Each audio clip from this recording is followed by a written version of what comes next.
మతం ప్రారంభమైంది మన ఆంధ్ర, తెలంగాణ ప్రాంతంలో. ఈ మతానికి president, vice president, treasurer, cashier నలుగురు కూడా ఉన్నారని చెప్పుకోవచ్చు.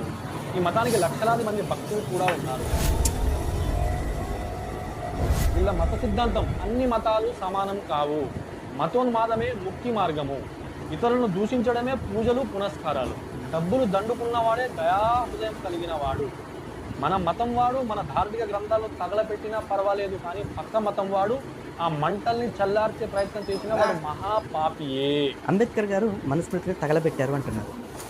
ఎస్, అంబేద్కర్ గారు తగలబెట్టిన సందర్భాన్ని ఖచ్చితంగా నేను సమర్థిస్తున్నాను.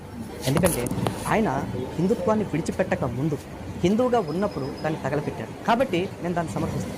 అదే ఆయన మతం మారిపోయి తగలబెట్టుంటే ఖచ్చితంగా నేను ఖండించేవాడు. పొద్దున్నే సుప్రభాతం వినడం కన్నా సెక్యులర్ను భూతుపురాణం చేయడమే విన్న వాళ్ళ యొక్క నినాదం. ఇప్పుడు చెప్పండి, నేను ఏ వర్గంలోకి రావాలి? మతం